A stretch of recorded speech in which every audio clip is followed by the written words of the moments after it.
Hello boys and girls, Dave here from Jane Fox Guitars. I recently had a customer ask me if I would document the build on their instrument with video. So I thought some other people might be interested in this too, so I decided to film how I turn raw wood, in this case black walnut and maple, into a brand new instrument. In this multi-part series I'm going to be building this bass. It's my Jane Fox Banshee 5-string bass. It's got a quilted flame maple top that's painted in a sunburst color. It's got a flame maple fretboard and walnut body with a maple neck. So let's get started. Follow along with me as we build this bass, and let's get to cutting.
Ooh, all right.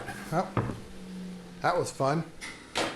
Okay, so we've got our body blank done. 2 pieces of black walnut with a stripe running down the middle, made out of 2 thin pieces of mahogany with a beautiful little bird's eye maple strip that I had laying around. So this is blank is 1.5 inches thick, and that'll allow for us to put a 1/4 inch top on it. But we're not going to work on that right now. We're going to work on the neck first.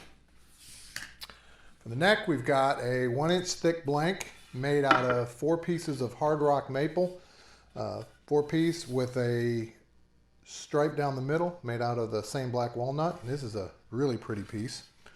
Sized out for a 34-inch scale bass. I got my template, my Jane Fox Banshee bass template, 5-string. So what we're going to do now is we are going to lay out the where the neck needs to go on the blank. We're going to fire up the bandsaw and the router, and we're going to make a neck. So let's go do that.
Okay, now the neck is finished and I have my truss rod installed. It's time to start thinking about the fretboard. So what I have here is a piece of flame maple and highly figured flame maple. Then I put a strip of walnut right down the middle, very thin strip of walnut. And it's going to look really pretty once I end up oiling it, because this wood has a lot of figure in it. If you wipe it down with a little bit of naphtha, you can tell exactly what kind of flame you're going to get. Kind of brings out the color, helps. I do this as I go along so that I can see, kind of what it's going to look like when it does the final oil. So at this point, it's time to start putting in the frets slots. So let's take it to the fret slot machine.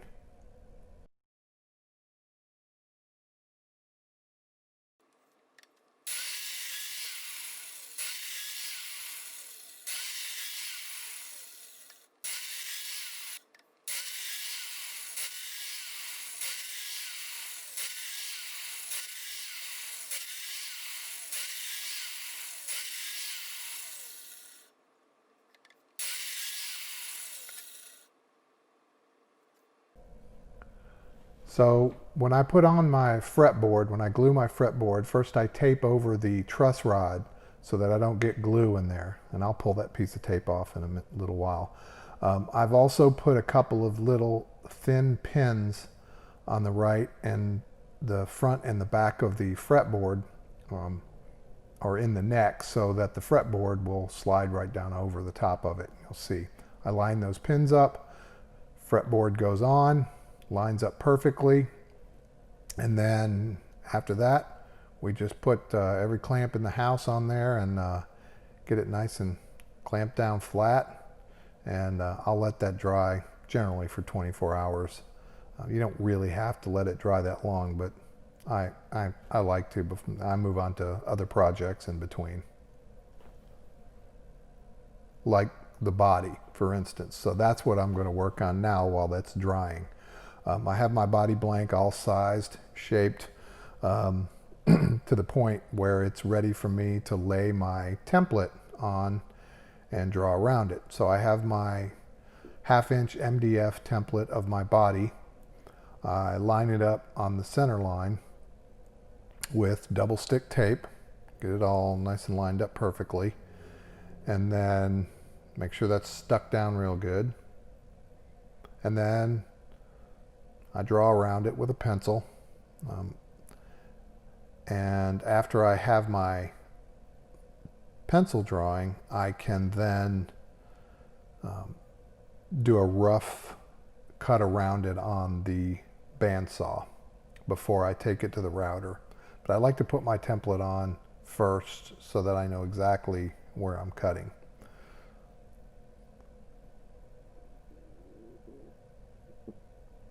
You like to get a real, as close as you can cut with the bandsaw so that you don't put too much wear and tear on your router bit. Taking off too much material with the router bit is not only dangerous because it can catch, but it's also just takes a lot of wear and tear, and router bits are expensive. So the closer you can get with your bandsaw blade, the better. So as you can see, I got really, really close.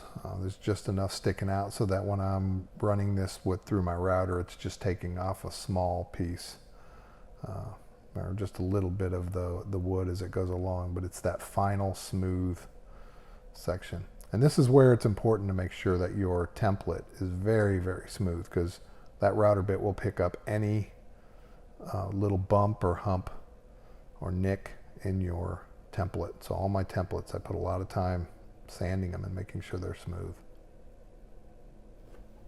Well, there we have it.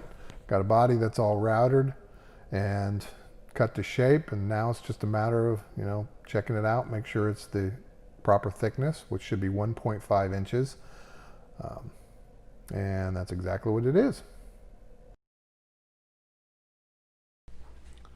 Well, that ends part one of our base build.